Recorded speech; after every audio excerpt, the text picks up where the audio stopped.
Welcome to Bigfoot and the Bunny. This is a couple's journey into the mysterious, the unknown, and the paranormal. I'm your host, Chris Carr. And I'm your host, Kristen Johnson. Together we are Bigfoot and the Bunny.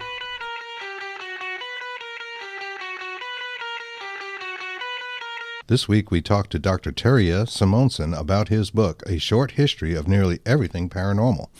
This book has received critical acclaim, including such people as Jeffrey Mishlove, who is the host for Thinking Aloud, a series that Kristen and I enjoy greatly, who wrote, "If you wanted to study parapsychology in one single book, I think this one might just be the best one available today.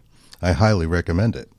Dean Radin, Ph.D. and Chief Scientist at the Institute of Noetic Sciences, wrote, "As an encyclopedic introduction to the psychic side of the fascinating but puzzling domain known as the paranormal, there is no better choice than a short history of nearly everything paranormal." And indeed, immediately after talking with Terje, I ordered this book, and I wish I could say I went to a mom-and-pop shop to get it, but I used the Jeff Bezos Express, known as Amazon, and it arrived about a day later.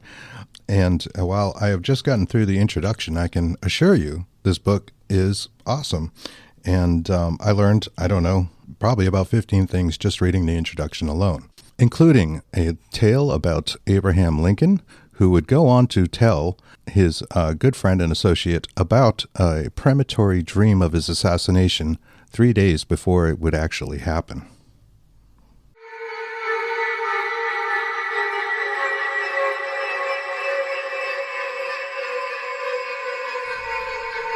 About 10 days ago, I retired very late. I had been up waiting for important dispatches from the front. I could not have been long in bed when I fell into a slumber, for I was weary. I soon began to dream. There seemed to be a death-like stillness about me. Then I heard subdued sobs, as if a number of people were weeping. I thought I left my bed and wandered downstairs. There, the silence was broken by the same pitiful sobbing, but the mourners were invisible. I went from room to room. No living person was in sight, but the same mournful sounds of distress met me as I passed along. I saw light in all the rooms. Every object was familiar to me, but where were all the people who were grieving as if their hearts would break? I was puzzled and alarmed. What could be the meaning of all this? Determined to find the cause of a state of things so mysterious and so shocking, I kept on until I arrived at the east room, which I entered. There I met with a sickening surprise. Before me was a catafalque on which rested a corpse wrapped in funeral vestments. Around it were stationed soldiers who were acting as guards, and there were a throng of people gazing mournfully upon the corpse, whose face was covered, others weeping pitifully. "Who is dead in the White House?" I demanded of one of the soldiers. "The president," was his answer. "He was killed by an assassin."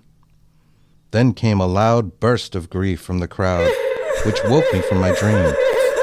I slept no more that night, and although it was only a dream, I have been strangely annoyed by it ever since.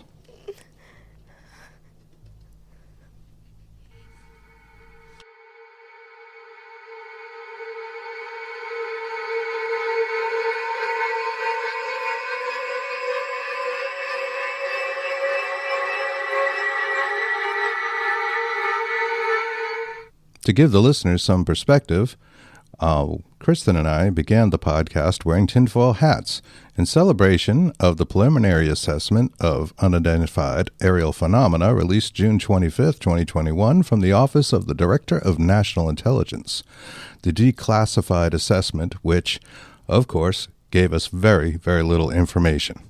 We would go on to mention a conspiracy theorist group known as the No Bird Movement, and while I will probably receive a great deal of hate mail from these people, if you would like to reach out to Bigfoot and the Bunny, please do so via email at bigfootandthebunny@gmail.com. And you can also find us on Facebook at facebook.com/bigfootandthebunny. So without further ado, here is our show. Welcome to Bigfoot and the Bunny. Happy Saturday, folks. Happy Saturday.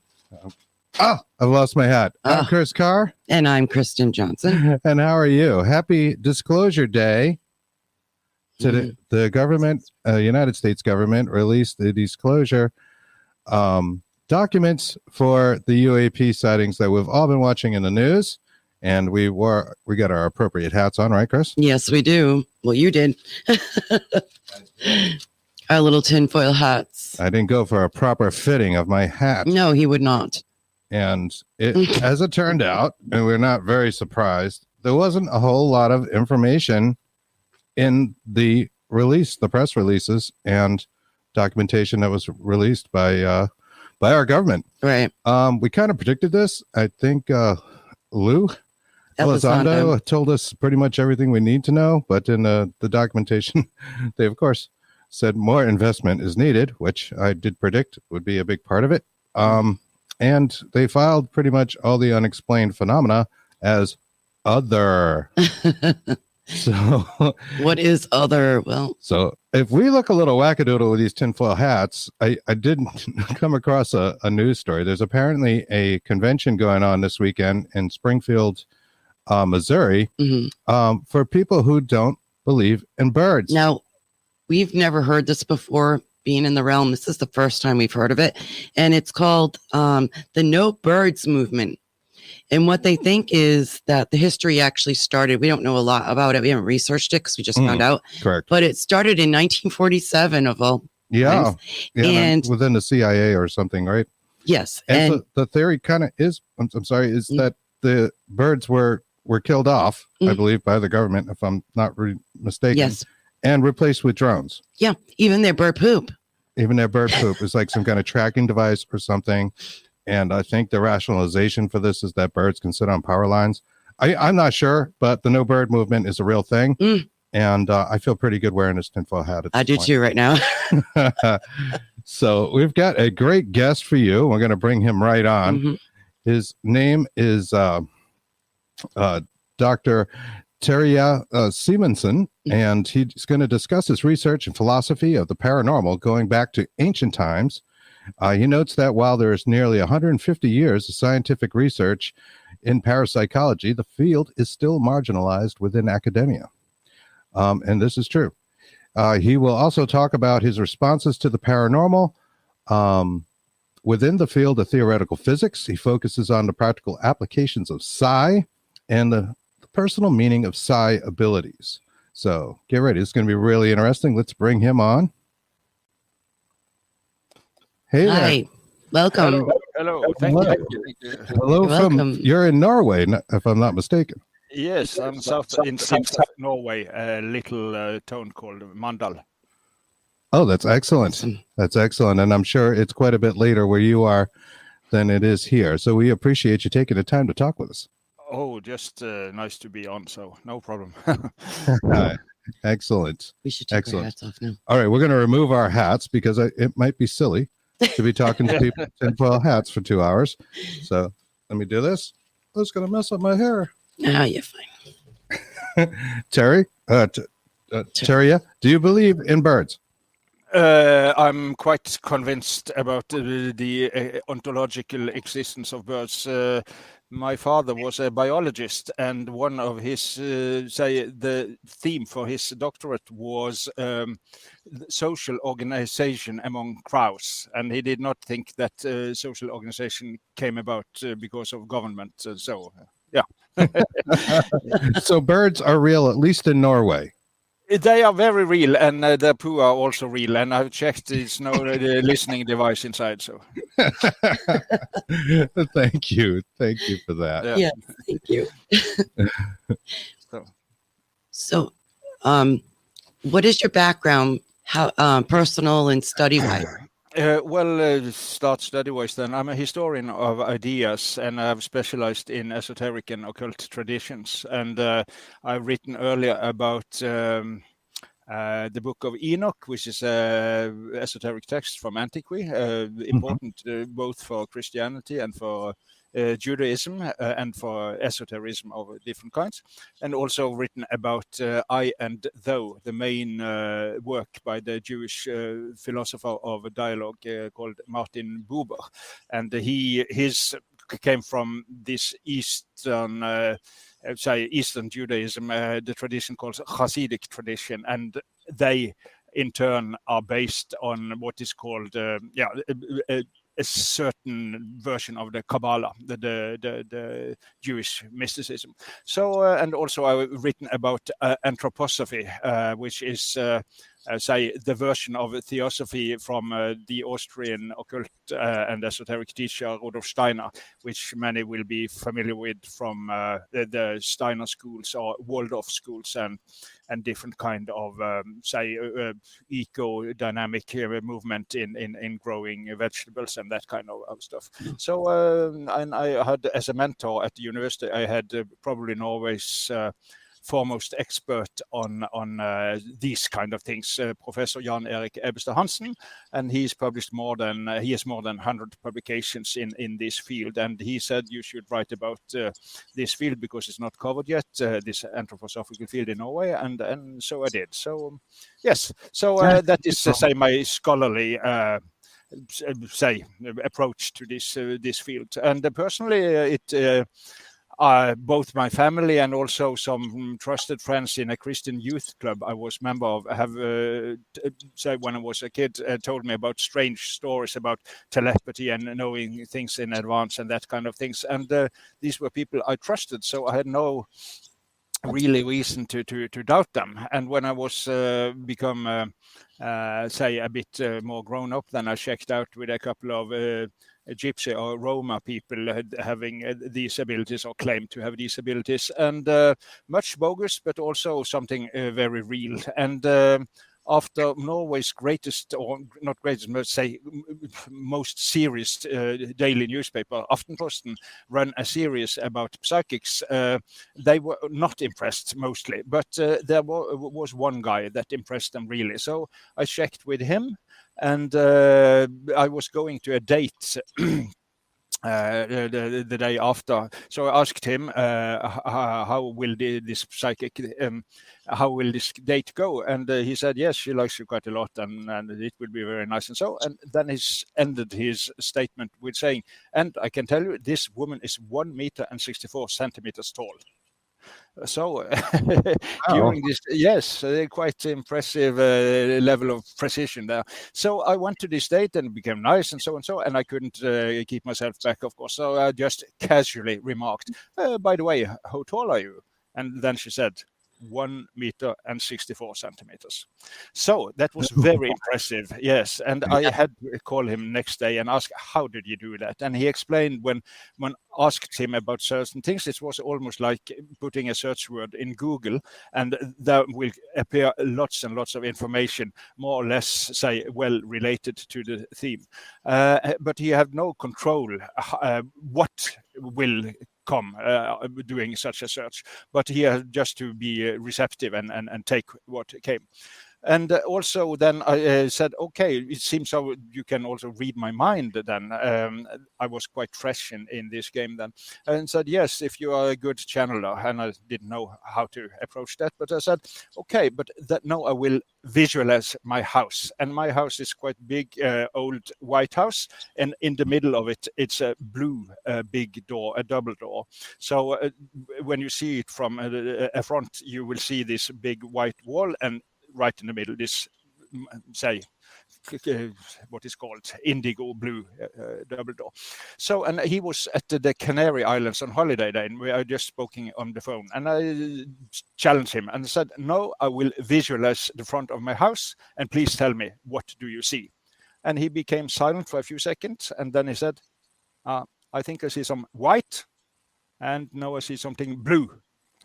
And you know, there is not a very common combination with this. The little town I live in, it's a long story this, but we have a tradition for green doors.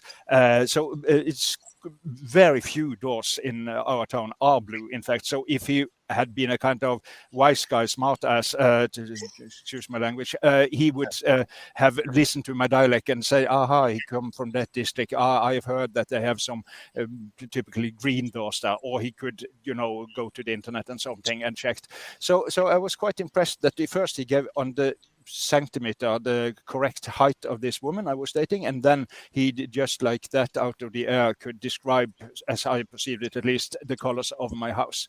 So after that, I thought this is serious. I have to do some research, and then I went into parapsychology as well, which I had not studied at the university. They have two places in Sweden where they have parapsychology at the university, but no place in Norway. So then I did in addition to this academic research I did in other fields, I started on my own doing this parapsychological research. So long story short, then my mother passed away. I became kind of depressed. I had to take some time off the normal circuit, and a friend of mine who is a very experienced psychotherapist said, I discussed this theme with him, and he said you should really write about this, and I said why? Yeah, it will be helpful for many people, because many people have these experiences but they do not have a constructive frame to interpret them. And he, as a psychotherapist, people coming and telling about the uncle dying in one town and they suddenly feeling a pain in the chest at the same second in another town, and then he has to say, oh, that was a strange coincidence, but over the years, when these kind of strange coincidences become plentiful, then he, for his part, is convinced it's not just coincidence. There's real communication going on, telepathic communication. But as you do not have a model or a framework to interpret these phenomena that can give meaning and make them somehow understandable or rational, then you have to resort to psychosis or coincidence or trauma or whatever. So he said, give people a constructive frame to interpret their paranormal experiences, and so I did.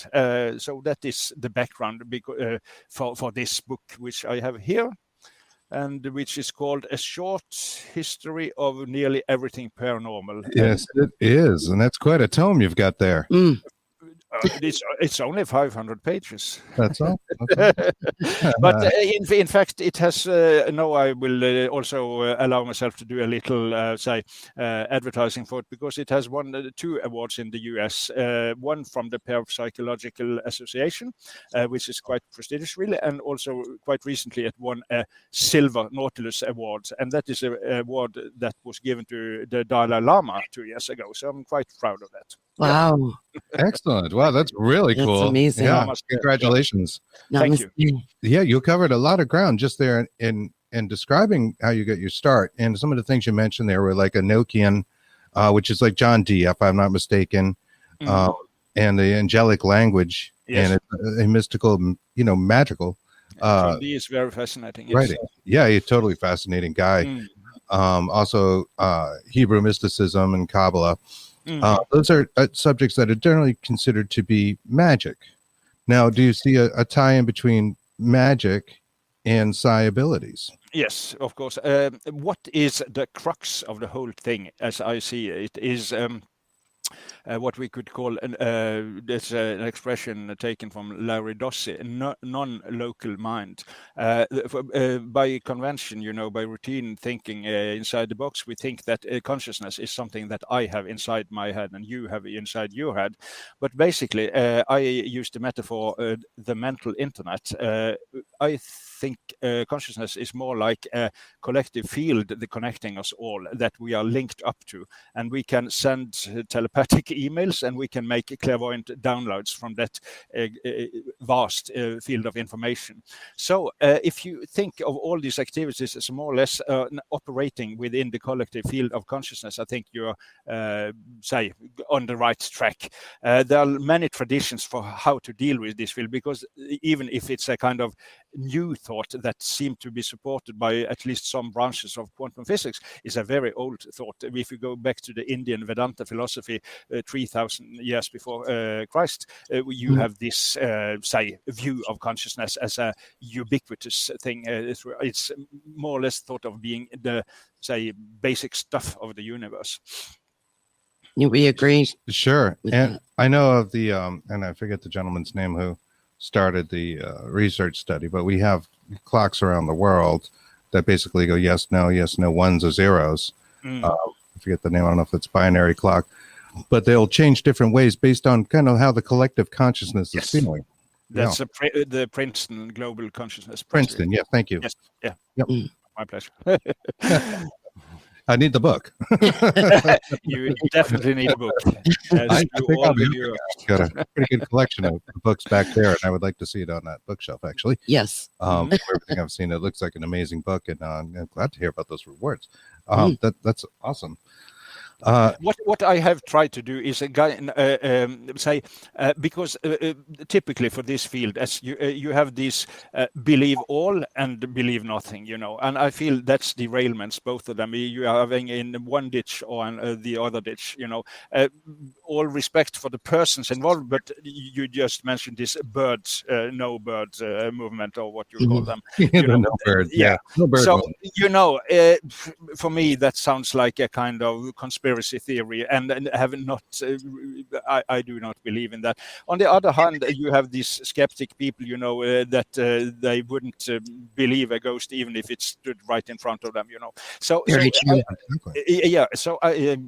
and this say scientism, which is very reductionist somehow, because they have a model of what is science, and then they try to reduce the totality of our world to their model, and then you lose out so many aspects of reality. So from this believe all and believe nothing thing, I try to go up the golden way, in a golden road in the middle, and I seem to have succeeded quite well in that, because some skeptics like my book, and also lots of what I call the great parapsychologists, like Dean Radin, for instance, Stanley Krippner, Stefan Schwartz, Jeffrey Mishlove, and all these great guys. Yes. So as they have somehow endorsed my book, people can go to the Amazon website and find it there.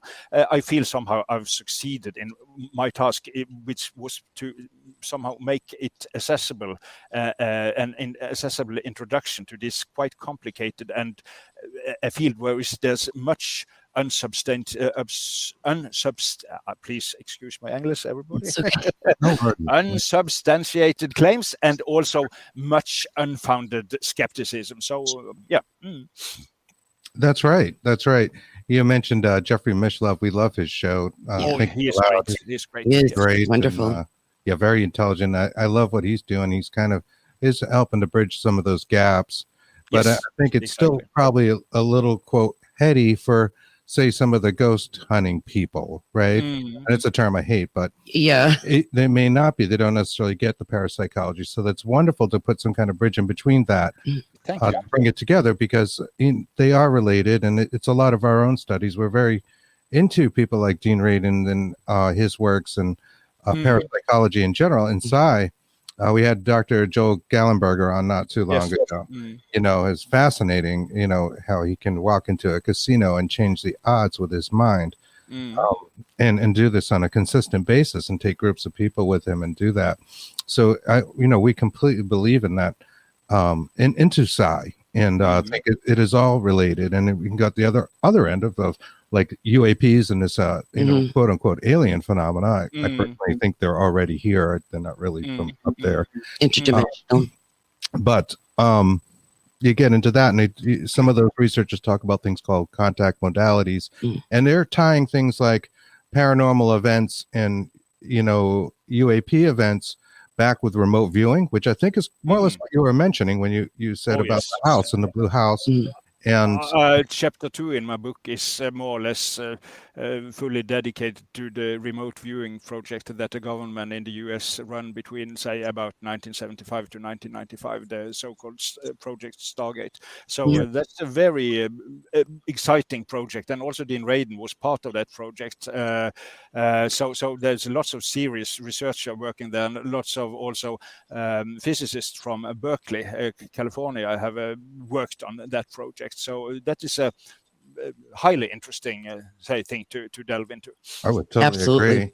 Kristen and I take remote viewing classes, and we're very fascinated with it. And when you hit that target and you're close, it's like, where did this come from? Right? You're looking at it, all you've got is a number, right? And there it is. A description or something. Turn it in. Wow. I have had experiences of that kind myself also. But if you say view consciousness as a collective field that we all share, so we can just say the information is there already on the net. It's just becoming a bit more sensitive and being able to download it. So to improve your search engine on the mental internet, to put it that way. Download is an interesting word. Yeah. That's what a Yes. lot of experiencers say. They call them downloaders, or they receive downloads, as if they receive them from this external consciousness. They can receive a certain amount of information that maybe tells them how things work, on the other side, or a lot of times they feel like their psychic abilities are enhanced. That is an say common experience. This I also wrote about anthropology and the Kalahari Bushmen, and they have a tradition to enter what they call classroom, and because they have not a written culture, they have an oral culture and, as it seems, a telepathical culture. A great American psychologist, you might know him, Bradford Keeney. He was professor in Louisiana. I think he's written about 20 books about psychology. He is also a shaman in their tradition. And he said that it's like, say, entering a classroom and downloading all the experiences from their ancestors, how to do, say, beadwork, and how to, say, which medical plants will work for that illness and that kind of things. So they have it there. So, as I said, the Bushmen are pioneers in web-based education. That's so interesting. It is. And also, it's a long story, this, but I also, as I said, studied occultism, and there's a great, many of the occult traditions, they are power hungry, and I don't like that, because somehow it's also a derailment ethically. Buddhism generally has a much more, say, healthy and sound approach there, because they say all paranormal abilities are subordinated to you being an ethical person with other persons, and there are some nice, say, occult organizations also, and you might know this Servants of the Light tradition, which is an offspring of the Hermetic Order of the Golden Dawn. Yes. And they have one of their, say, great teachers is William Ernest Butler, and he's written quite good books about clairvoyance. And he also describes this before the internet, so he didn't use the download metaphor, but it's kind of the experiences when you open a bag and suddenly you see this, and you have, you say, you're going to the gym, and there's a towel, and there's the soap, and there's your trainers, and everything, So it's like opening a bag, and so it's how to unzip that bag, That is what you are learning, I think, in this remote viewing class. Excellent. Yeah, I feel like all these things are definitely related. And these abilities, astral projection, Yes. telekinesis, these psi abilities, and they're directly related to the paranormal. But I guess I would ask for the listeners, what is a ghost to you? Me. That's interesting. If I will not say I'm an expert on this, but if you go into I can continue with this William Ernest Butler. He divides a ghost in three types, basically. One is, disincarnated spirits, people that have died, but mostly not being aware that they are dead somehow, and therefore is being held back in some sense in the material world. And the other thing is, which I think is most common, is really that the room, if for instance, a friend of mine, he is a healer, and he was visiting a hotel here in Norway, and in the middle of the night, 3 o'clock in the night, he suddenly awoke, and there was a fight going on at the floor. And he saw these two people fighting, and it ended with one killing the other. So he was quite perturbed by that, And they asked him, when he checked out from the hotel the next morning, they asked, "Did you sleep well?" So he said, "Well, yeah, mostly, but there was this performance I get to witness in the middle of the night." And then the clerk said, "You've seen it, you too." So then probably there has been, say, 50 years or so, have been happening a murder in this room, and the impressions still are somehow just like an old tape recorder where you have tape recording the music in the film. It seems it seems that matter has the ability to save impression from what has happened earlier. But Right. of course, yeah, but that doesn't mean that this murder happened every night and every night and every night. It's just kind of loop going on repeat. And if you're sensitive, you see that loop going Right. on. It's a residual, I believe that we Yeah, you call would that call that residual energy. a residual Yes. haunting. So as I said, the first thing is that there might be the consciousness, the spirit, the soul of a deceased person that has not left the building yet. But there, in most cases, I think it's impression that are recorded in the walls of that specific place. So that is the two things. The third thing, it also, if we think of this field, as I said, the collective consciousness, you have also, like in the sea, you have flotsam, things drifting around. Also in the collective field, there are things drifting around, and it seems to be somehow, I don't have a full overview over that, but it seems to be related to the phases of the moon. Then when it's full moon, it's more activity. Then you can say it's flow, and with and the moon is becoming smaller, then it's ebb in a way. So it seems when it's a large activity in the collective field of consciousness, these phenomena, ghost phenomena, tend to happen more often. So it can be some kind of flotsam from the collective sea of consciousness also. So that is at least 3 approaches possible to ghost. There are several also, but that is what I think it's the main good approaches to the theme. What use can the paranormal have for our daily lives? I think it can be extremely useful to make better decisions, because I write in my book, chapter 9, about intuition. And some people, the skeptical, believe nothing people, they say intuition is just a storehouse of experience, which in my case, of course, is true. If you are an experienced driver, you come in a traffic jam, and just by intuition, you make the right moves with the wheel and the gear and the gas. So that is one way of, but as I make a point of in my book, I think our, say, normal intuition can be fortified with information from the collective field, so that you will know things that is not possible if you're going to buy a house, for instance, and suddenly get a feeling that what is called the salesman is not telling you everything you need to know. That could be a clairvoyant hunch about thing, or if you get kind of a bad feeling about something, a meeting or whatever, of course you have to know yourself, and if you have a tendency to project things into situation, you must arrest yourself and see, it could be only me. But you also, I think, should be open to this could be real information. I have heard so many stories about people, avoiding that car and this, say, this bus, and it crashed later, and that kind of things, So who should you hang out with? Who should you, say, become a couple with or move in with? Which jobs should you apply for? In all such, say, day-to-day but very important, say, decisions, trained intuition, which is fortified on steroids with say, paranormal information, I think can be very helpful. And there is this spiritual, I think she's Canadian, Sonia Choquette. I will not do ad for her books because she is so famous already, but she made one title many years ago. It's called Trust Your Vibes.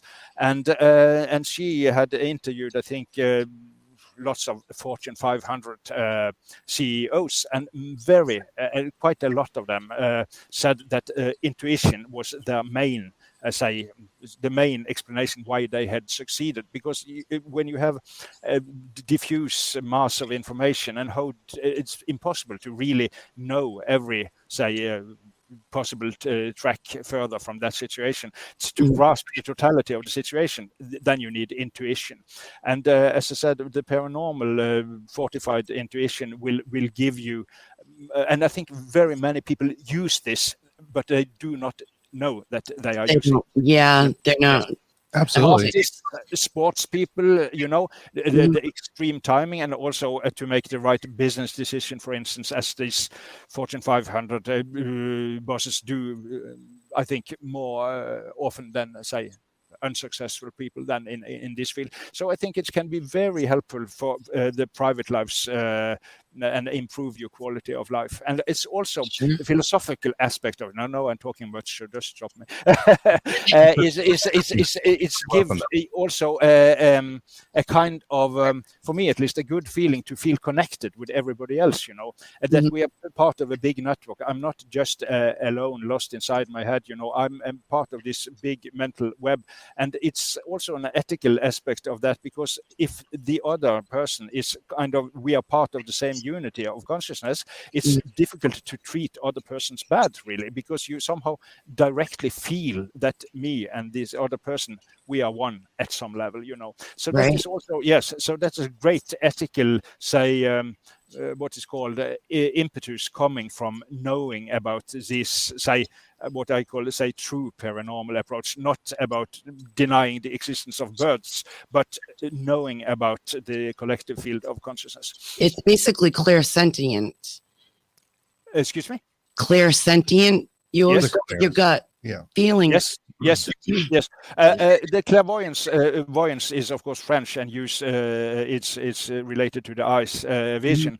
But as you say, clairsentient and clairaudient and clear olfactory, you know, all the body's senses can be really fortified by, say, use of, say, the paranormal intuition. But some people take it via their ears, and some by the sight, and some by the gut feeling, you know. So exactly, always go with your gut. Yes, exactly. So you have, and the interesting thing is also you have to learn how your own language is here, because just as some musicians, they play like that, and other musicians play like that, you know. I have interviewed close to 100 professional psychics in many countries: Norwegian, Sami, Jamaica, Canadian, Indian, Native Americans, you know, and I see they have a very, say, different way of relating to open for this information. And I asked lots of questions about this also. And what I have extracted for this is that you have a personal, say, code. You have to learn, what does this say figure or impression or color or sensation mean for me? For instance, most healers, they will be experienced at having warm hands, when some other in fact say that healing, no, that's then shading into a kind of strange chill, a cold perception, you know. And also some say that if you ask about the result of exam and you get a picture and the picture comes in blue, that will mean the real outcome. If the picture comes red, it will be you say hopes and fears about the outcome. So you have to really know yourself in an extended way to operate in a good way with this. And that's like knowing your balance on a bike, for instance. It's impossible to explain. You have just to, what is keeping balance on a bike? So to learn this, and you will also give some practical exercises how you can train yourself in using this. You would need to practice, and we know that from remote viewing and also doing readings. A lot of times it's symbolism. I think it's what you're saying, is that you'll get these symbols, and the symbols by themselves may not really be directly related, but it may mean something to you or the other person, where when you look at it back later, go, oh, look at that. That actually does fit. It was symbolic. Exactly. And how it works. Exactly. And there you have to put in the work, really. Of course, you have to have some talent. I think we all, because we are sentient beings and thinking beings, we are connected with this collective field of consciousness. But we have to somehow, just like, as I said, musicians, you have to practice and make mistakes and learn from your mistakes and improve, you know, until you get a better player in this field. And there is that high level functioning. You mentioned musicians and athletes. Yes. You can reach a state where you're no longer thinking, right? Being a musician in a form of life, and using improvisation to just determine what those notes were. It's almost like it comes from somewhere else. Yes. People also mention this in songwriting, like people like Paul McCartney and Tori Amos, attributed a library of songs to fairies. Like, right. She didn't make them, right? They just came, they were given to her. And I think that's really interesting. And I think what you're saying it's connected to that mental network, the collective consciousness. I totally agree. Painters and artists as well. Yeah, they have, as the listeners or viewers might be interested to know, they did some years ago, they did research on Juilliard's School of Music, which is very excellent, as many probably know, excellent music school. And they have run psi test with the students there. And because they are, say, more than average, say, gifted with musical abilities, and they also scored quite a lot higher than average persons on psi tests, being sensitive to telepathy and clairvoyance and these kind of things. So there is a connection here, and use intuition, because intuition it's irrational, but it's also emotional, and it's also artistically, and many artists will appeal to intuition. So intuition is really say crux word here, how to deal with this field. Do you feel like that's a stepping stone to the other abilities that people can manifest within themselves? Definitely, because because intuition is a good place to start, because you feel a bit bad about some people and you feel good about others, and could be about places. So somehow the definition of intuition I use in my book is the feeling of knowing, but without knowing how you know. And that is very common to more or less everybody, I think. So that is an excellent starting point. And then you can develop that into, say, knowing things that you could not have any normal way of knowing. A friend of you living in Australia, how could you know that he's just having a divorce, for instance, and that kind of things. So starting with, say, the normal intuition and working it out to cover more and more of the collective field, I think that's a possible way to go for many people, at least. Aleister Crowley, I know he was quoted as saying he could walk behind a man, like walk in his footsteps behind him in a street, yes, and match his steps and make himself kind of start to fall and cause the person in front of him to fall on the ground. Yes. Do you think was he crazy? Did he really do these things? I probably think he did, but I think I don't like Aleister Crowley because he is an egomaniac. So was an egomaniac, yes. And the power play, and always being self-important and calling himself the most evil man in the universe, and being the Beast 666 and the Revelation of John and all that stuff. This is what makes me so angry, because they give esotericism a bad name. You should go to the Buddhist masters, to the Christian mystics, the Sufi masters, and all those using these powers for good, for healing, for advising, and all that. So that is, of course, he's kind of fascinating. I read quite a lot about Crowley, and I will not say a friend, but an acquaintance of mine is a great, he was a master of this Ordo Templi Orientis, which is kind of Crowleyan, not dark lodge, but a very grey lodge. His mystery school, Yes, and many of the Norwegian, this black metal milieu in Norway, they burned down quite a number of churches some years ago. Which is horrifying. Yes, and they were inspired by this kind, and I know this, and he did not have any respect for me, but then we played chess, and I beat him 7 times in a row, and then he respected me. There you go. Awesome. Because Crowley was supposedly a great chess player, so if you are really a Crowleyan, you should also be a great chess player, So it's fascinating, and probably he can do this, but why should he? As I said, if you're a musician, of course you can have some groupies and you do your power play with them and make them do things, take drugs and be group sex and whatever, if that's what you want to, but that is not how you should use your life, really. So I feel, as I said, the Buddhist masters much more to emulate than Crowley. Yeah, that way is very selfish. Yes, for sure. Do you think this also relates to things like Dean Radin's work on torsion energies? I know he did a study where he measured skin and how the skin reacted before they would show a person an image that was either very positive or very negative, maybe even traumatic looking, and the skin changes just before the person actually sees the image. Right. So, like a millisecond, I don't know what the time frame was, but it's very small. Usually, yeah, but it's more than that. It's on average about 3 seconds. Okay, and it's theorized that this torsion energies may be a force, in the universe that we're not familiar with, like electromagnetism, or gravity, or something that really hasn't been defined, that might be responsible for some of the psychic phenomena and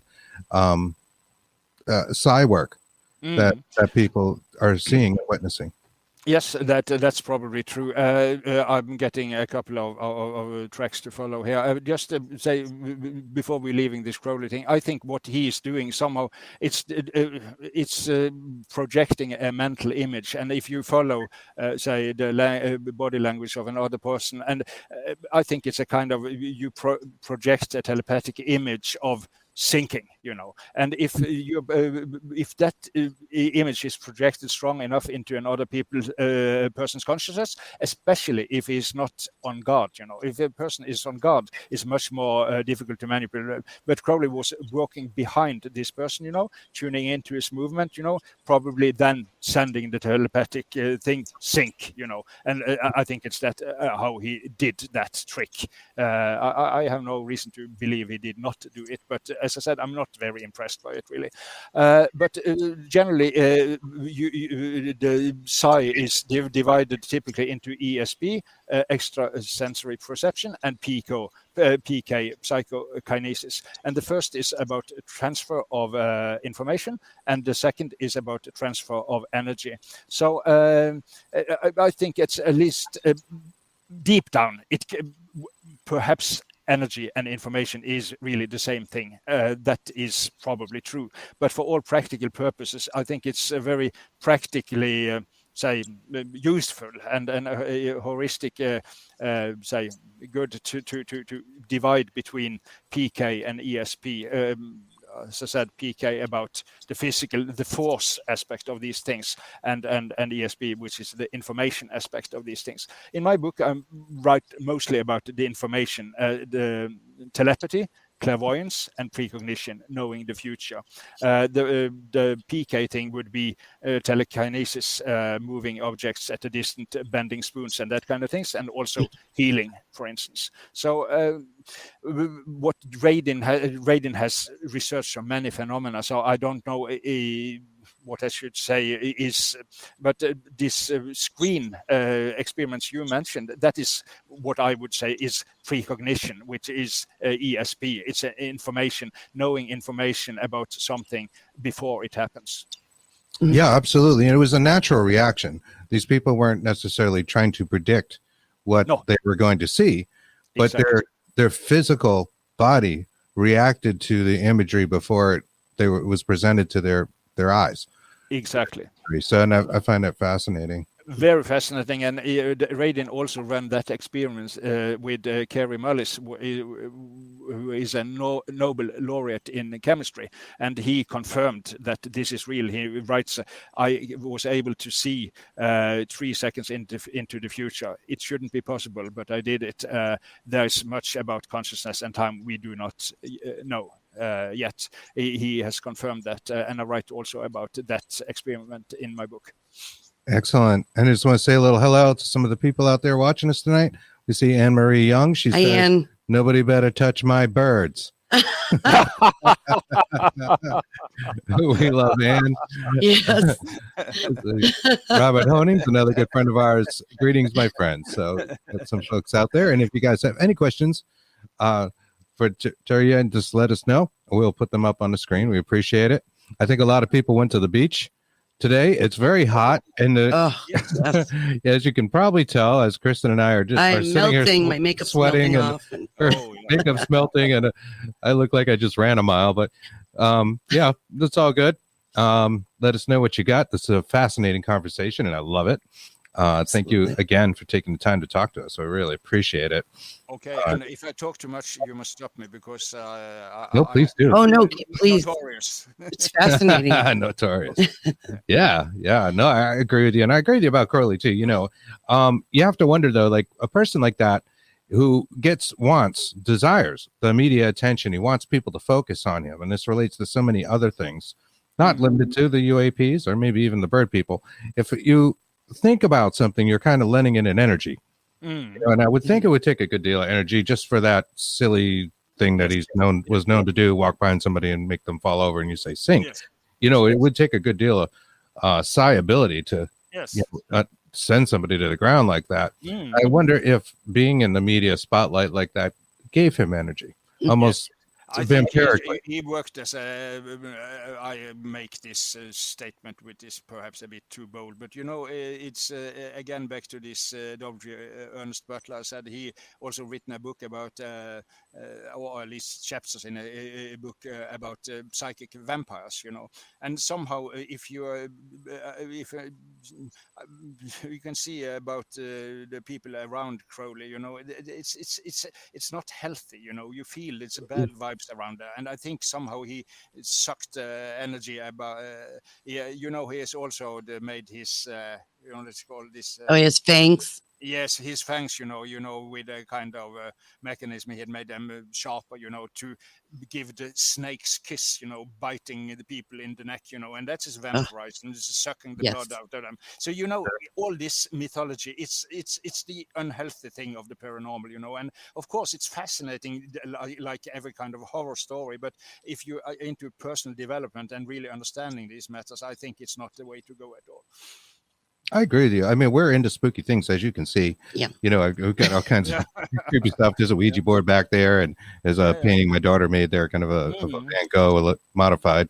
10 packs of tarot cards behind me and 2 crystal balls. Oh yeah, that's some tarot. Wow. I think I have the Crowley cards back there. In fact, I have 3 versions of Crowley cards. So. Oh, nice! I got the green box. But for instance, in Norway, our most famous psychic, he died about 1 week ago, and I write quite a lot about him. And he was much more powerful than the Crowley ever will become. But he used his forces for good and get so many demonstrations, mostly healing, but also clairvoyance, and found lost people for the police and for the Red Cross several occasions, and confirmed cases by the police and by the Red Cross, really. And also we had another guy, he died some years ago, quite a number of years ago, but his name was Marcello Haugen, and he could also do the kind of tricks that Crowley did. He could stop people, but that was when he didn't want to visit us. People tried to enter his property, but they were not able to come in because so using they had the same abilities but used them for good. Marcello helped people for free for 30 years, never taking money for any people. And also the Snorsaman, the guy died last week, he did the same, and he even get the king's what is called a medal in silver for his unselfish activities. So as I said, use the power to help people and advise them and heal them if you can. And Sure. I know Uri Geller did a lot of charity work. Yes. And also a good guy I like quite a lot. I quote Uri a bit in my book. I've mailed a kind of funny story I described in our exchange. And also a friend of mine was doing interview with Uri some years ago, and his son had taken a spoon from the cupboard before the interview, so it was not a trick spoon. And after the interview, the son of my friend gave this spoon to Uri, and he stroked it and gave it back. And while the son was holding the spoon, then it started to bend. So. Wow! Yeah. And also Matthew Manning, English healer, he was doing exactly the same thing, and as Uri when he was younger, and also lots of poltergeist, beds moving around, and cutlery flying from the shelf every day, so lots of heavy poltergeist effects. But after he started doing healing, more or less everything else of this chaotic phenomena disappeared. So you have the force, and it can come out as chaos, but it also as, say, healing and advising. So Matthew Manning has great respect for him. He suffered he had some alcoholism and many years, but he is now cured and doing wonderful healing work. That's great. Fantastic. Yeah, sometimes our own demons are the hardest demons to get rid of, right? Please repeat. I said sometimes our own demons are the hardest demons to banish. Exactly. Right. And he told, because of all this poltergeist, he didn't really have say sound adolescence, And when he was grown up, he was more or less behaving like a teenager, just fooling around and drinking and using cocaine and everything. But after some years with that, he got a grip really, and I know he's, as I said, doing wonderful work. So. Well, that's great. And speaking of that, I was curious what your thoughts are on banishings or house cleansings. and things of that nature. When people feel like they're haunted or they're having poltergeist activity that they may or may not be manifesting themselves, what are some of the methods or methodologies you think would work best to get rid of them? Interesting thing in Germany. I don't know if you know. He's not. We are in the Anglosphere, so we're speaking English and reading the English book and so. But in Germany, they have a great professor in psychology and physics. His name is Walter von Lucadou, and he was connected to the university in Freiburg in Germany, and he had a poltergeist office. So if people had problems with poltergeist, they could come to him, because if you have lots of destruction in your home and you go to the insurance company and say it was not me, it was not our party, yeah, they're not going to believe anything you say. not going to believe it. But if Professor Walter von Lucadou at the University of Freiburg with 2 doctorate diplomas comes and says the same things, they are more likely to listen. So he have for 20 years he was supported by the local government for doing this work, for helping people with poltergeist, and he's got a quite rational approach. He very often thinks that poltergeist is the person. There is a conflicted person making, say, psychokinetic manifestations there. He took an example. There was a woman, and she had suffered, she was in a bad relationship, and she was extremely jealous. And the poltergeist manifested as flames striking from different places in the room, and that happened over a longer period. And it seemed in a way banal, but Lucadou diagnosed that as kind of burning jealousy that manifested. Yeah, so that is somehow it's kind of a language again where your psyche manifests as chaos. It's what help me with this word? Make things exteriorization. Yeah, you're realizing in reality. And I know this is often said of like hormonal teenagers. Yes, bring about typically. And this English healer, Matthew Manning, he was a teenager when this extremely chaotic phenomenon happened. So it's more like it's usually not a spirit you have to ban there. It's more like this adolescent with lots of problems have to say get some therapy or go on vacation and get a bit more harmony in life. That will usually be sufficient. That said, as this story I told you about this healer friend of mine who had seen this murder or fight and murder in the hotel in the middle of the night, there probably it's not as a person doing that. It's more impressions still sitting in the wall. Then I think it could be a very good idea to get a kind of good psychic coming there and doing a kind of, say, banishing ritual. When I moved into a flat in Oslo many years ago, a flat that I still somehow control in a way, then I had a good psychic to go through every room, and doing his thing to somehow cleanse the energy in the different rooms from old impressions. And that is also, if you go to Latin America, for instance, it's quite normal that you get a Catholic priest to go through the rooms if you take over a house where people have been living before you. So I think that can be a good thing to do. And you can also do it yourself. Intention is really the power behind these effects, I think, mainly. But if it's an experienced priest or an experienced clairvoyant psychic, that could be more efficient, perhaps, than your own rituals. Fascinating. We talk about attention a lot. That's basically how. Yeah, intention being the crux of things like witchcraft or other things as well. People put it out there. Now, what is always a puzzling thing, and maybe isn't looked at on a serious level, is like, what is that intention doing? Is it coming from one's own consciousness? Are we making an impression on that collective consciousness, or are we making an impression on, say, otherworldly beings or entities, right? And so theoretically speaking, it's very difficult, of course, where is an intention coming from.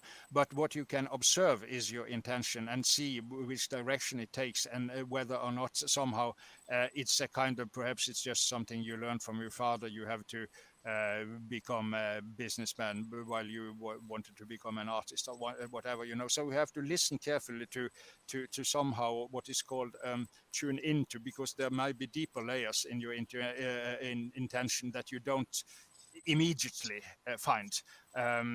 Very often, I think you've typically a burned out businessman, for instance, suddenly he feel his intention was perhaps to make success first, but then he get a redefined conception what is success, and then his intention takes another direction. So I also have some education within Gestalt therapy, and what our teacher there told us, that is training of awareness. That is really so.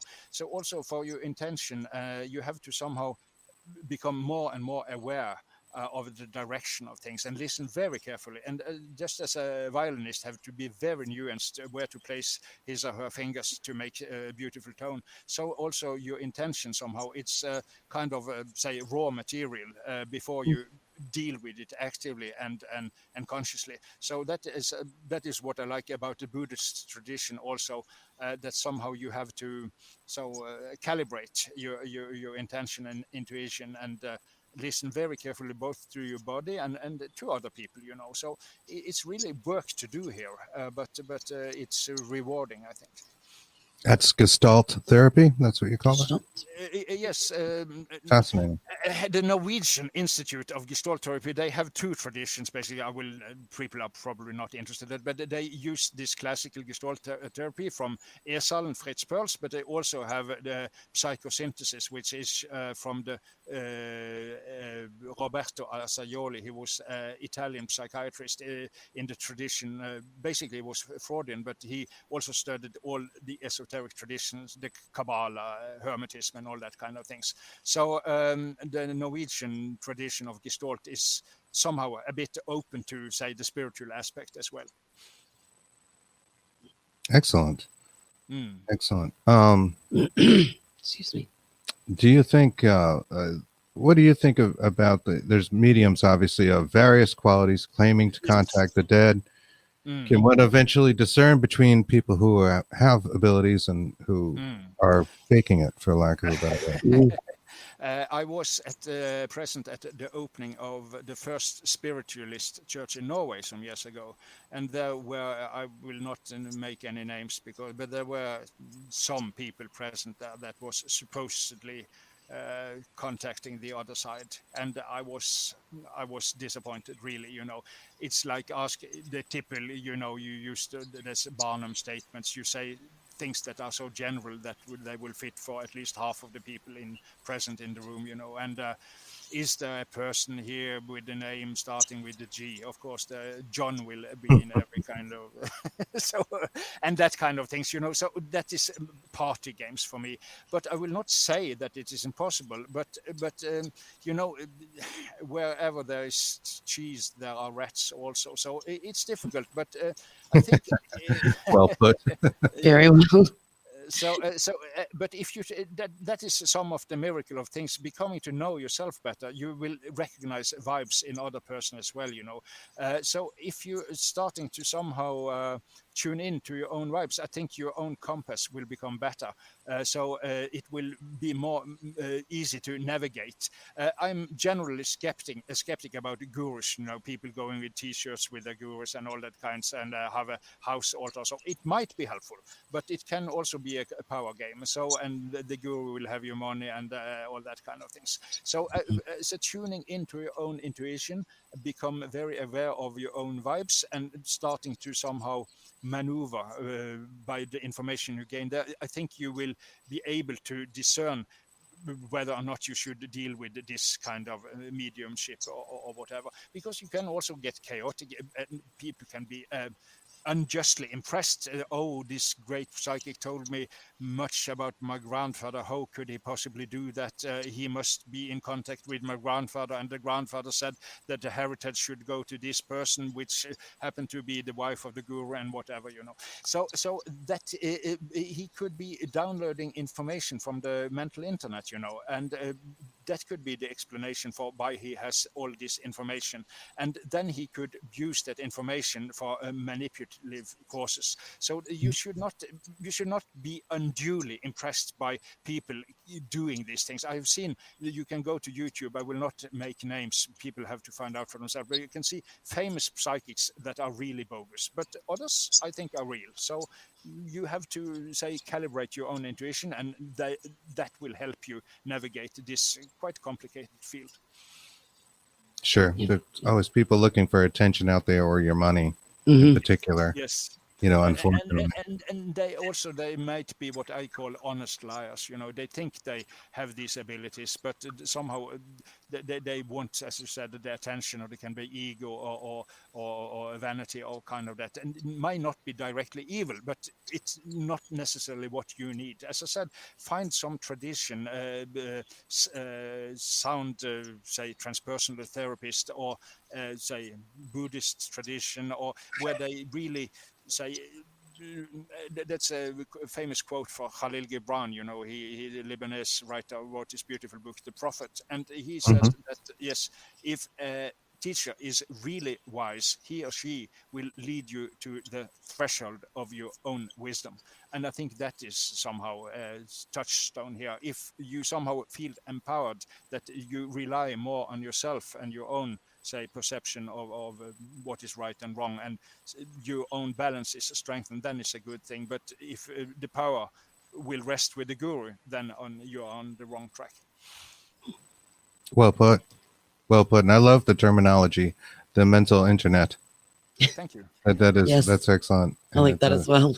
gives a great visual of how we're all tied together and all I one. feel it's a very helpful metaphor, because somehow it explains to us, we have this experience every day, how information can be transferred of a great distance, like in an instant, and also how information is stored, really. And I think it's quite like this collective sphere is working. And as I also write in the chapter 9, then I use the works of the great British biologist Rupert Sheldrake, and he thinks evolution is also dependent on that mechanism, because this information field is gaining more and more information over the years.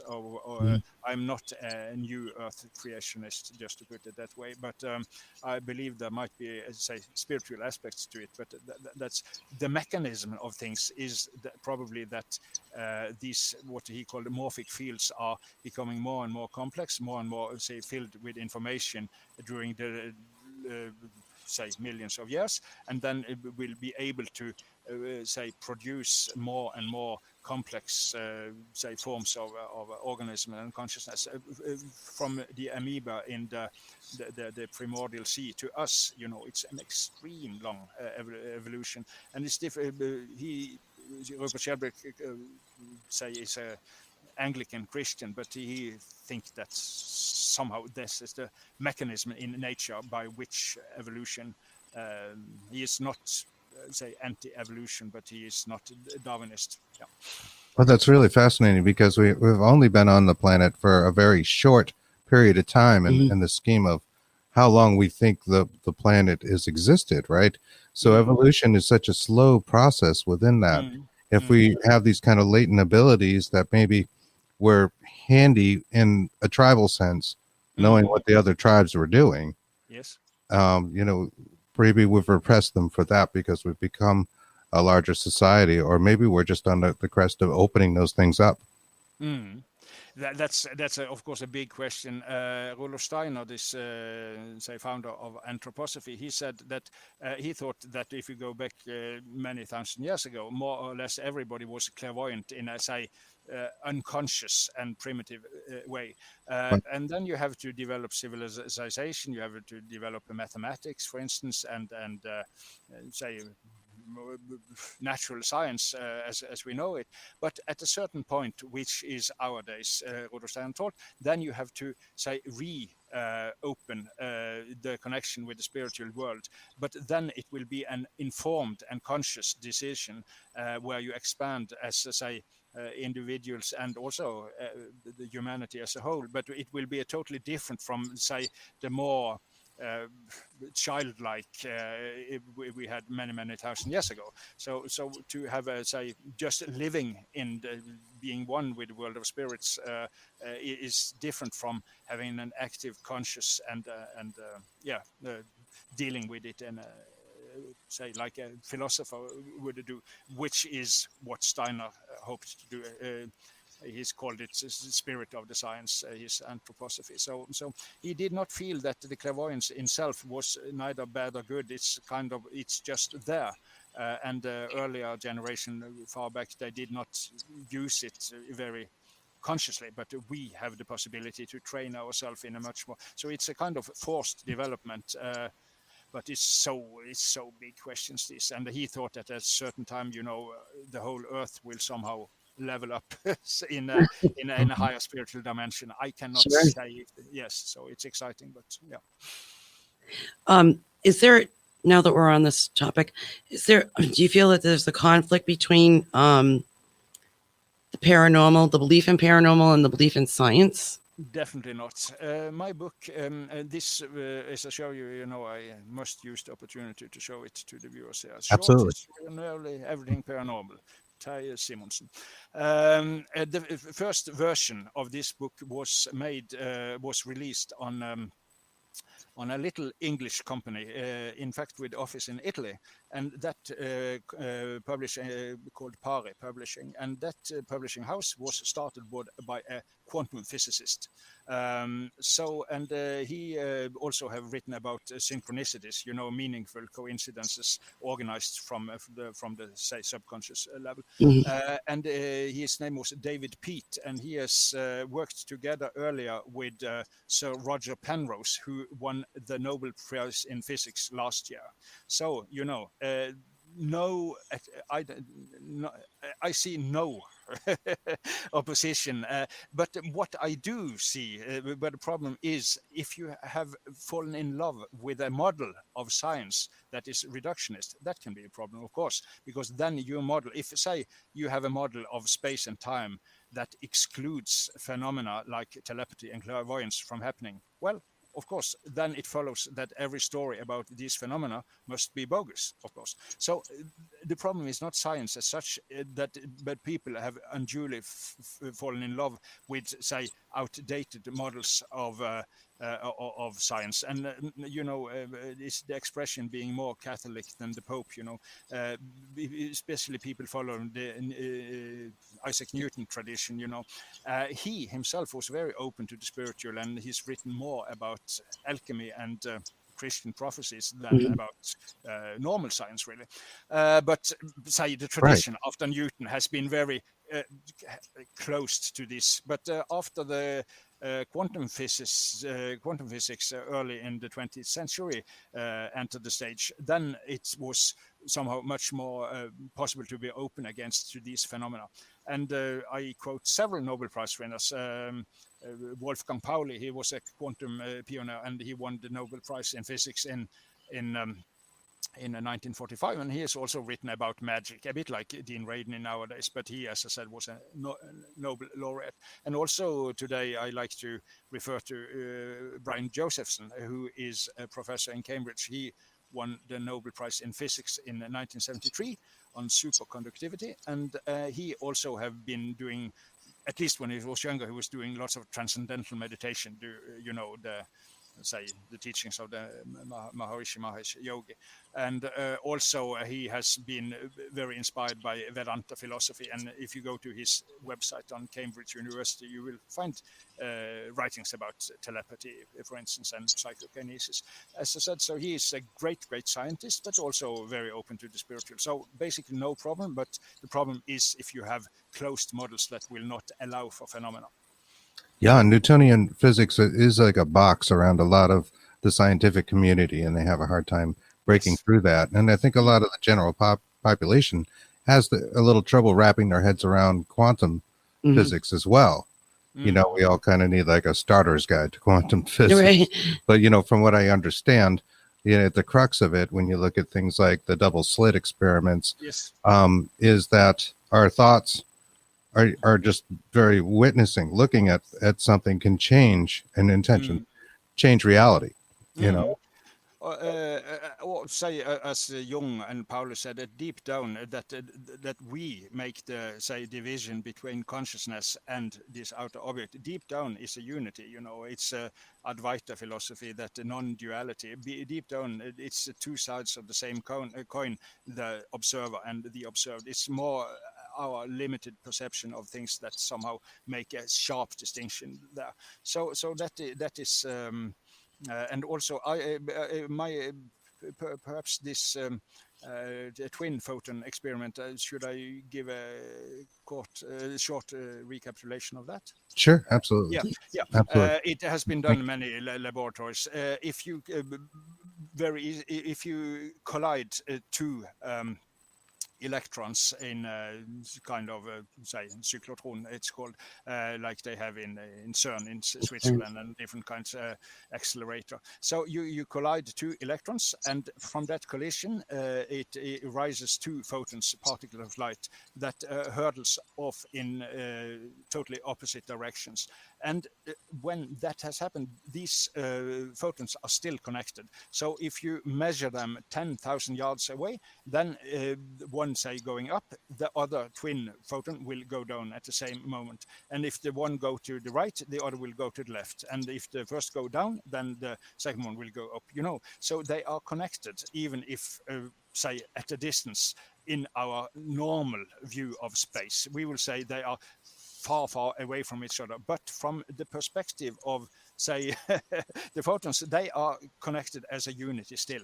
So if you think that maybe also consciousness deep down is a kind of non-local phenomenon like this, because the normal, say, view of space do not, say, is not valid for these photons typically. So might this also be the case for consciousness? I think so. And Brian Josephson thinks so, and many great physicists think so. Of course, mainstream does not think so. They will say, oh, that is just for photons, not for consciousness. And so that, of course, up for debate. It's a moot so far, but at least it's a possibility.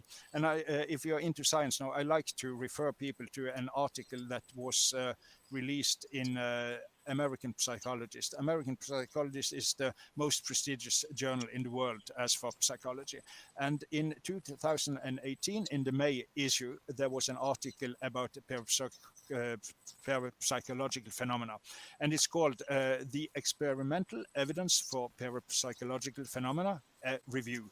And it's written by a professor. He is a Mexican, but he's been tenured in Sweden, and he's also been what is called having kind of scholarship from great American universities, Etzel Cardania.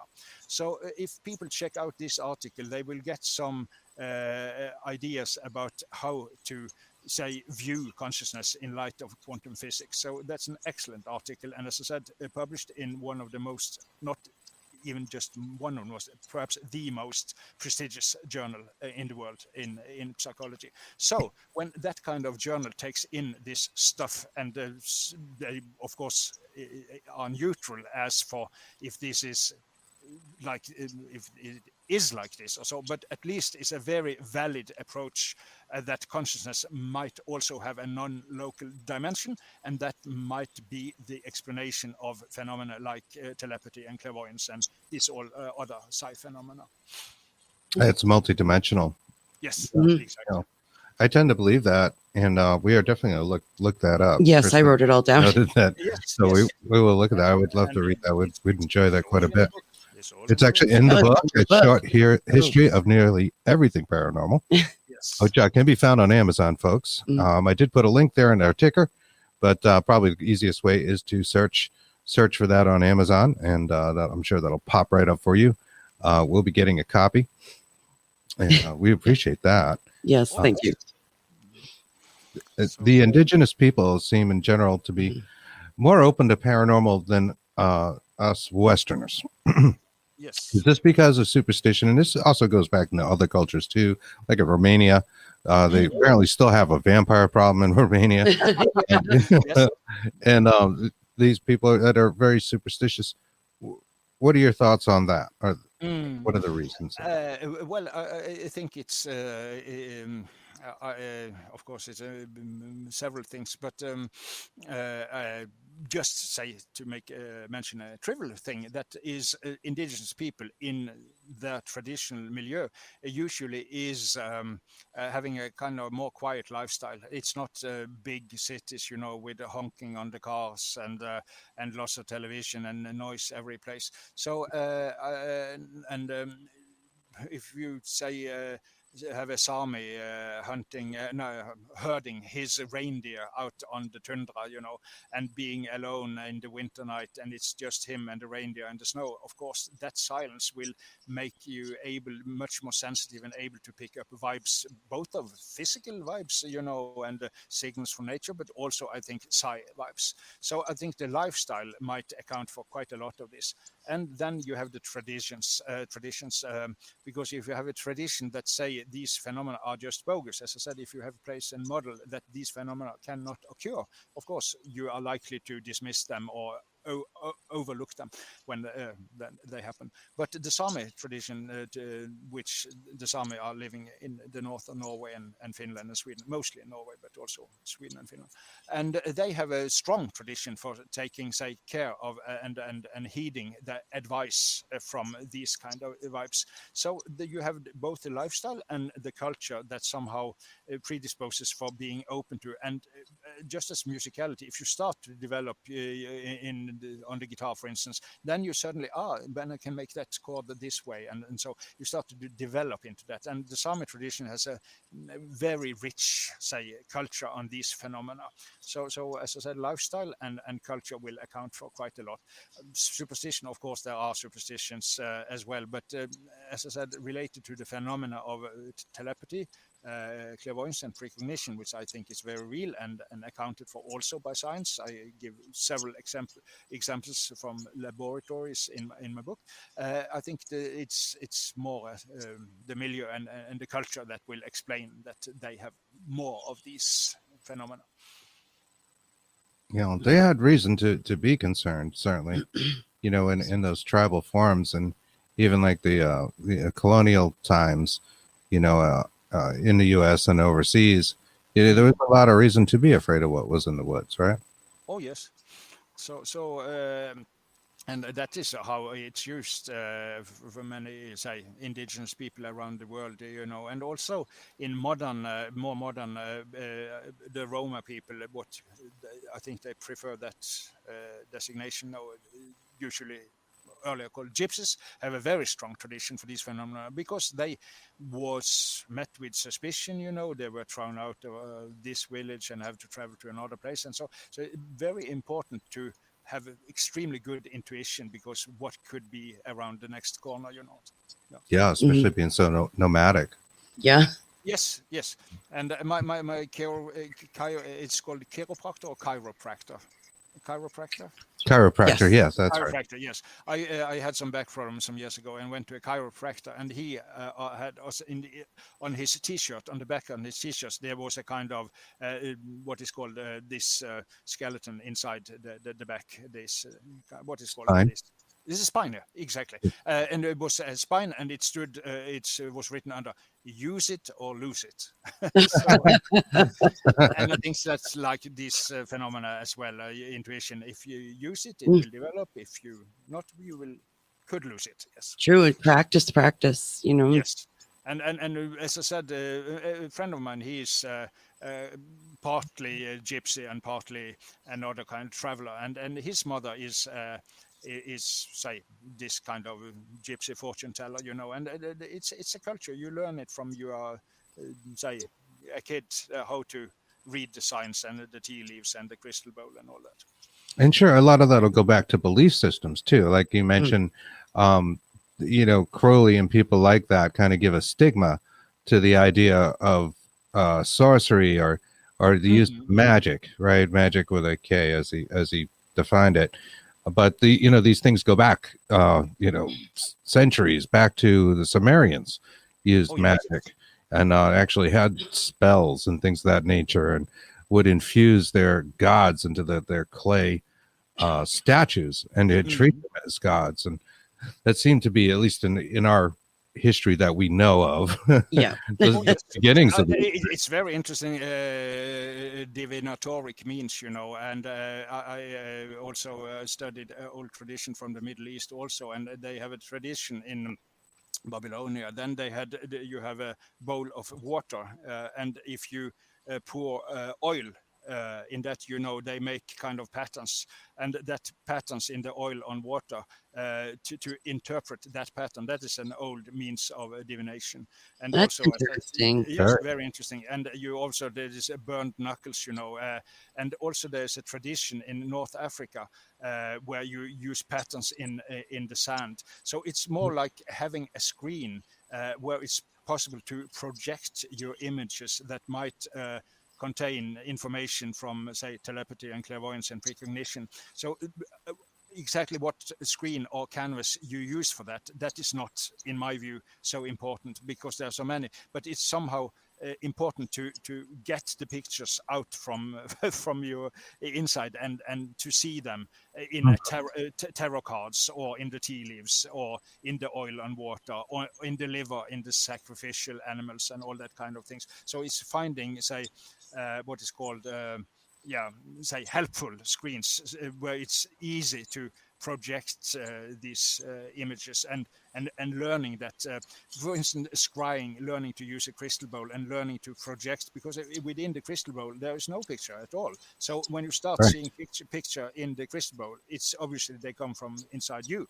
So but to learn that say process of projection, that is a skill that you can develop. It's all reading those same impressions, and it's whether any form of divination can work. Yes. It's just a matter of tuning into those frequencies, if you will, or seeing that symbolism in your head. If you're staring at the crystal ball and you're tripping out on, let your mind be open to the impressions, which I think is a big part of it, right? Yes. Then you'll start to get those symbols. Exactly.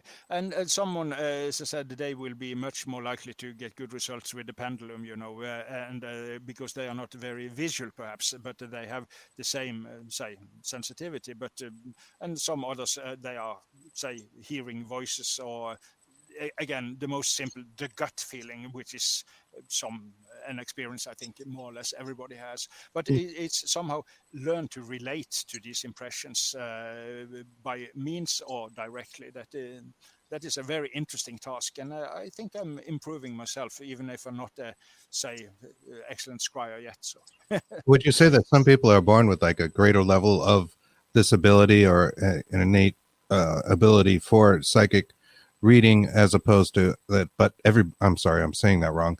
That everybody has it. It just maybe needs to be developed. So somebody could be born and they just really happen to be extraordinary at reading. This Norwegian psychic that passed away, I will just do a little adjustment here. The Norwegian psychic that passed away, the Snåsamann, I write quite a lot about him in the book. He was so excellent. He told about how he developed or discovered is better, because as you said, some people are extremely gifted from the outset. It's just like Mozart, they are from childhood already more or less developed. Of course, they can go from there and even further, but they start from a much higher level than the average person. And the Snåsamann, who passed away, Norway's most famous psychic, he told me he was ill in bed when he was a boy, and he was lying in bed for quite a long time. I think it was influenza or something like that, for 2 weeks. And suddenly, for his inner vision, he was living in rural area in Norway, and suddenly for his inner vision, he saw a brook, and he was quite far in the field, but it was a brook which he knew about it. But suddenly, for his inner vision, he saw that brook, and there was something glimmering and shining inside that brook, and he couldn't see exactly what it was, but he saw this shimmer and from the brook. And when he became well again, he went out in the forest and went to this brook and went there, and there was a golden ring. Oh, wow.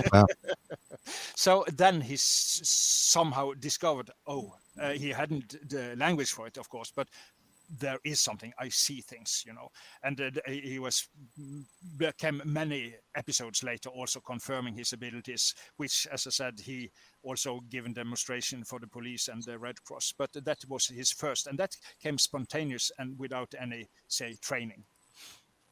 Excellent. That's really interesting. It is. We started off the show talking about the disclosure in the U.S. About the disclosure. Yes. Supposedly the government is disclosing. Well, they didn't really disclose very much, but Yes. information on these UAPs that we're seeing in mainstream media now. Yes. I just wondered what your thoughts were on that and alien or not so alien consciousness. Well, I am quite open to this alien thing. But again, as with ghosts, I think you not should invest. That is my view, at least. You should not invest your life savings in aliens or ghosts, because it's taking away from your own center and your own life and your own responsibility for yourself and your friends and your family. But sure, thing. But I'm a bit more so I think the phenomena definitely are real. And so it was 144 cases, and they could account, say, a normal explanation for one of those, but then leaves us with 143 reports that was not able to be accounted for by, say, normal explanations. That's very, very interesting, of course. I tend to be an adherent of, probably the work of Jacques Vallée. Jacques Vallée, yes, he's an ufologist, and he is not. He thinks more of parallel dimensions than it's not that these guys are coming from the Pleiades. He thinks he's more like parallel dimensions.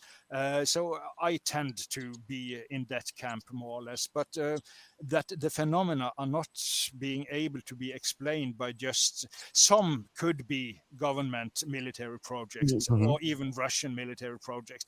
But I've seen, as probably you have also, it's zapping very fast, these things. It seems not to be the normal kind of movement. So I'm quite open to that this might be, I will not say extraterrestrials, but I more think kind of, say, parallel dimension that somehow say zapping into our dimension and then zapping back again. But it's complicated. But Jacques Vallée is the expert to go to, I think, if you are going to read some theoretical stuff about this. Yeah, I just kind of think it's topical. Yeah, I totally agree. I think they're interdimensional beings, basically. They're not from up there. And I think, as Lou Elizondo put it, there's up there, there's down here, and then there's in between, which was a nice way of putting, that into the context of being interdimensional. And I think that's great, because I agree, and I would agree with a lot of what Jacques Vallée has said. Yeah, very interesting. He is, as opposed to many ufologists, or what you call them in the US, Jacques Vallée is an astronomer, and he, in fact, made one of the first digital maps of Mars.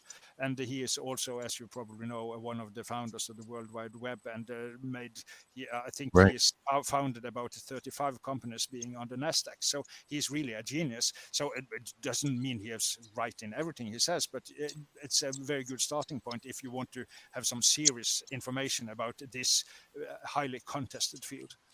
Absolutely. And it kind of gets back to the idea of consciousness, right? Which we're all trying to wrap our heads around. Like, what is consciousness? Yes. And that's where what it comes down to there. I think so. So it's theoretically it's an extremely complex question, but as you also said in the introduction here, I'm also even if I love theory, and as I said, my book is 500 pages, so there must be some theory in there. But it's also practical, and how to you improve your life and improve your view of life, and you improve your view on other people, and awe for nature and awe for the animals. I feel it's so much in store here for say using this or opening to this field in a constructive manner. Right. And you're right. So many people, peg these things with stereotypes that it doesn't get the scientific consideration that it should. It's something that's just spooky or scary, or, people love to throw around the D word, demons. And we did talk about that on a show quite a bit. Yeah. it scares people off from doing any kind of serious research. Yet the phenomena of psychic abilities and psi and psychokinesis has been proven over time and time again in laboratories and the few places that study it. You know, not every college studies, you know, gives degrees in parapsychology or has that There kind are of some universities lab around the world, focus. but most do not have a parapsychology department. Correct. But I wish there was more of it, because I think that is where we're going as a civilization, is understanding that whole segment of science. Definitely. So Dean Radin is doing quite a good work there, and as I said, Brian Josephson also. But I think also the generation, Max Planck, he was a quantum pioneer, and he said, it's a quote that I quite often bring attention to. He said, "Science progresses funeral for funeral." So because if people are identified their whole life and understanding of the world and their career and their scholarships and their grants and their position at the university with old paradigm that says that these phenomena do not exist or cannot possibly exist, then it's difficult for them to, of course, be open to both research and stories about this and things. But I think the new generations of quantum physicists, you know, having a more flexible and fluid relation to space, time, and causality than the traditional Newtonian physics, then I think we got a generation that, at least in principle, will be much more open to at least doing serious research on these phenomena. Sure, absolutely. Right. I'd say it sounds a bit like the ancient civilizations, right? Right. Where they're not taken as seriously because they're driven by museum money and that kind of. Oh yes, the pseudoscience they call it, and the term pseudoscience are it's different not things. the mainstream. The mainstream won't give them money to fund them, basically. Yes. So right. This is a problem, of course, if you are most definitely. Kind of a parallel. Right, like go back to Tepe. They don't want to give really anybody any money to even say, if they even say that it was 12,600 years old. They don't want anything like that. And that's where the pseudoscience comes in. Of course, there's much bogus in the field of, crypto-cultural science and cryptozoology and so. But as you probably know very well, this Antikythera mechanism they found. You know, Antikythera, yes. Yes. That kind of finds suddenly, did they really have, analogous computers in antiquity? Yes. Sure. They did. Here, you know, so there might, and I think discoveries like that somehow will open people's mind, at least to the possibilities that we may not know all about these ancient cultures. Clearly, we do not. So. Yeah. Right. Right. Exactly. So it's kind of give and take when you say the primitive cultures are actually in a way more in tune with their psychic abilities because maybe they had to be or whatnot. We've gotten away from that as a society and written that off. And then now it's like a struggle to get people to look at this phenomena in a serious way. Not that the work isn't being done. Well, you got to figure, but most of the cultures, their religions, their cultures stem from the gods in the sky. They didn't have TV. They didn't have phones or anything. That was basically in their everyday part of life. Looking at our planetary systems and seem to have known more about it than the average person does today. The way things move and be able to navigate a boat across an ocean based on the star system, right? Yeah. So can these phenomena be useful for in science in a way, and eventually how? Be used for, excuse me, could you repeat, please? I'm sorry. You just took it. Oh, I'm sorry. That's all right. So can the phenomena, now I can't even say it, be useful? Yeah. Oh, yes. I tried to I think I said a little passage about that earlier, about the practical, when you have to make decisions. Of course, if you have better, a better hunch about what is the right decision, that it can be very helpful. And I in my chapter 9 in my book, I go quite deep into that, and what is normal intuition and what is, say, paranormal intuition, and are they? And I feel it's a kind of seamless synthesis between the normal and paranormal via your intuition. So, as I said, I think quite a lot of people using this already, but they just don't know what they are doing. Both successful investors, successful sports people, and in artists. Very often they will say make those spontaneous downloads without knowing, and without making any special ritual or anything. So yes, very helpful, and I think everybody ought to go more in nature and ought to start some kind of spiritual practice, doing meditation, Absolutely. yoga or something. I agree. We're in no happier place than when we're in the woods or on the beach. We love nature, and there is just some sort of spiritual energy, something that is just invigorates the soul, you know. Or if we take a ride into the mountains or something like that, we were at the beach last week, and it was just wonderful. Heaven, you know, heavenly. Just feel more in tune with the world. Yes. So say search out these places that will say be your power spots, and make an active relationship with what somehow nurtures your soul. So I think it's very helpful and add to your quality of both your personal life, but then also your surroundings, and in the big picture also us as a community. So yes. We've got a little time left. I wanted to know about the dangers. What would be the dangers of a person getting involved in this? Well, if you are a psychic unbalance, of course, that is a friend of mine. He has been committed to psychiatric hospital. He's schizophrenic, or at least was schizophrenic. He is doing very well now. But he asked me at a point in time, and he is very, at least kind of gifted also with telepathy and this stuff. And he gave some demonstrations of that, which was, to my mind at least, convincing. So and he asked me, Terje, how can I develop these abilities further? But then I arrested him a bit and said, do you think that is really a good idea? Because, you know, if you go into a crowd and suddenly can listen to the thoughts and feelings of 7 other people, and you are chaotic already, okay, that will not add to harmony and balance, of course. So I said, please, just as I said, go in the wood and do some practical stuff, chop wood and carry water, as they say, and then Zen Buddhism, and also feed the dog, and do all the practical stuff that makes you grounded and centered. So I will not say, so to a person being already very sensitive and a bit in imbalance, that could be too much in a way. So that is one danger. Other danger is, of course, being, say, manipulated by gurus because you respect, he could read my mind and everything he says must be right and all that kind of stuff. So you become a mentally slave to that person. That is very unhealthy. So that it should be always on guard for that kind of things. Okay. And there might be the last thing, as I used, we come back to the intention again.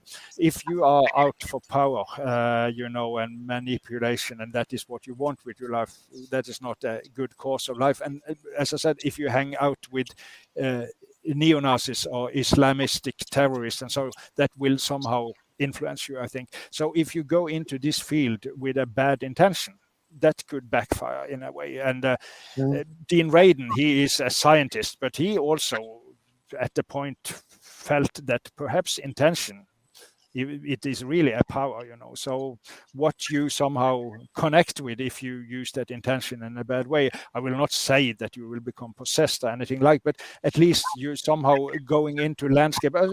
Again, if you're surfing the net, and go to the dark web and the pages that we should not use much time on, that will influence your view on yourself and other people, so it's like that also. Don't hang out with the neo-Nazis, not on the physical plane or on the astral plane. Right. No, that's where you again, when you were talking about the vampirism, yes, that's actually not just a soul sucker, it's your energy sucker. Yeah, sucks out the energy out of it, right? Yeah, exactly. Psychic vampire. And that kind of rule of like draws like positive draws Exactly. Exactly. negative. Yeah. It's a simple rule, but we all kind of know it. It's one of those things you almost just know. I don't know that we're even taught those things, but we just know. Exactly. Certainly when you go down a dark path, you're going to draw more negativity to you. Yes. So I think you should say, if you're a Christian, start the day with a prayer. If you're a Buddhist, start with a good meditation, or if you are not if you're an atheist, go for a walk in your garden and listen to the birds, which are very real, I think.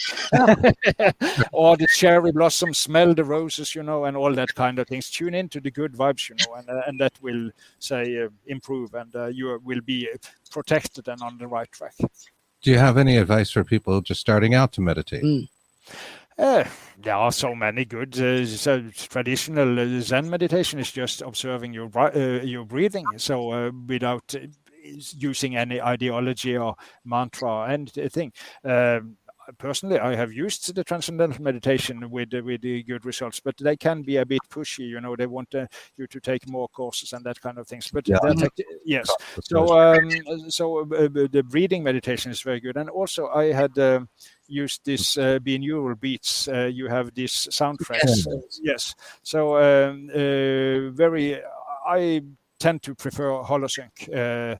Bill Harris, the founder, died a couple of years ago, but Holosync is quite good. Centerpoint, it's a company, but also this Monroe Center, they have Hemisync. Yes, but Hemisync. That's what I've been listening to. Yeah, yes, Hemisync and Holosync. But you can, in fact, make your own tracks also. But if you spend some dollars, you get some kind of well-tested things. That can be very helpful also. So, but your breathing, you have the writings of Thich Nhat Hanh, for instance, this great Zen Buddhist master. He has some small books, Thich Nhat Hanh, small books on how to meditate in everyday life.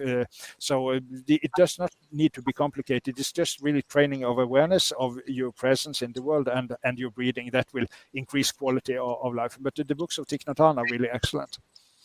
Yeah. Okay, we'll look into that. We're always looking for it. And, I know when I started meditating, it just seemed like there was if you Google it, Dr. Google will tell you a whole lot of different ways to do it, and none of them, go, well, which is the right way?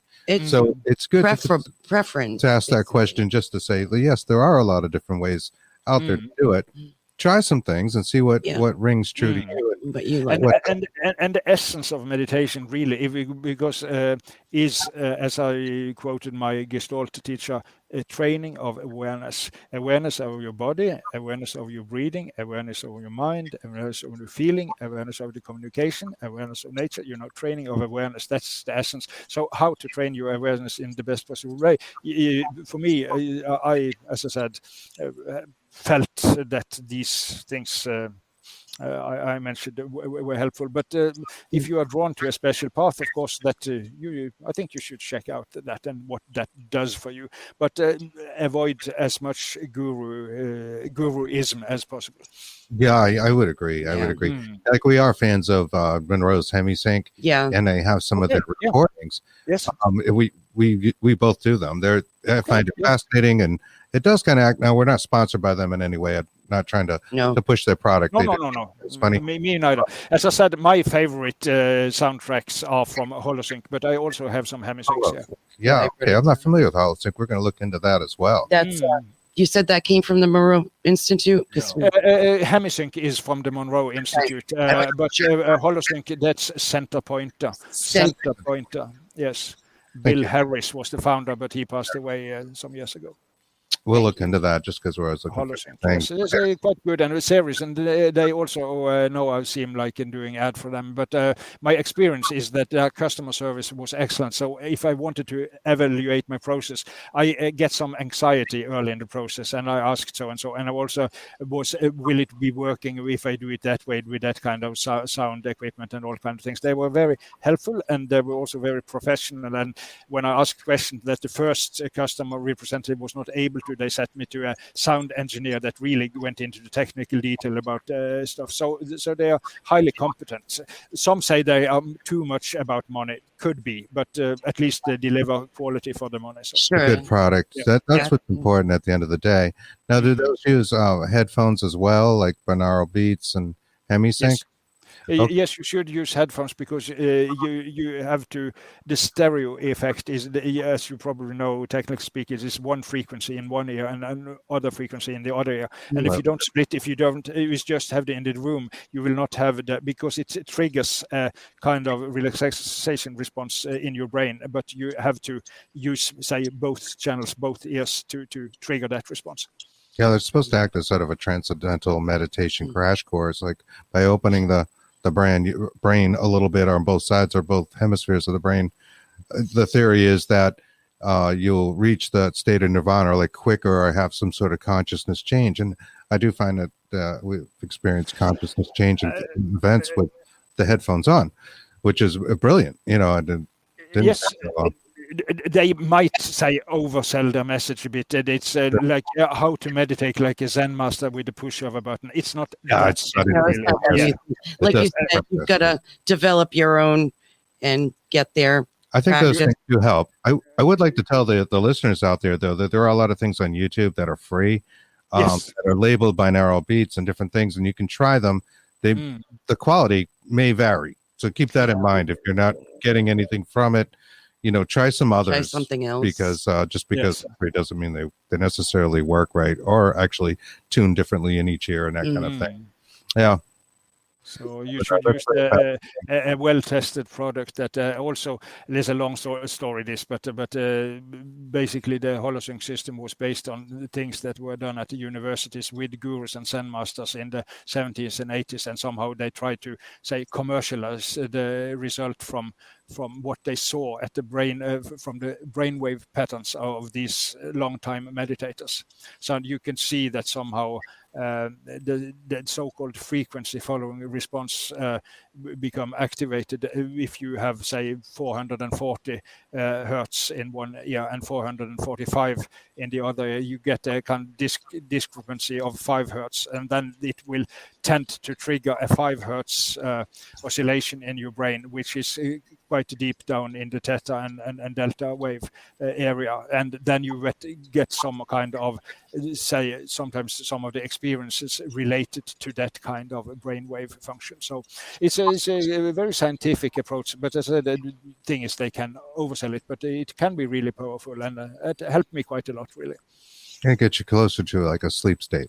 And yes. That is brilliant, I think. It seems like a lot of the phenomena does happen in that kind of half awake, half asleep state, especially when we talk about things like remote viewing or maybe the lucid dreaming and the dreams where you figure out what's going to happen the next day. It's one of my chapters, at least one quite big scientific book, is about the dream telepathy, because it has been observed. It also researched at the Maimonides Hospital in New York for 10 years in the 60s and 70s by Professor Stanley Krippner, who has been the chairman of 2 departments of the American Psychological Association.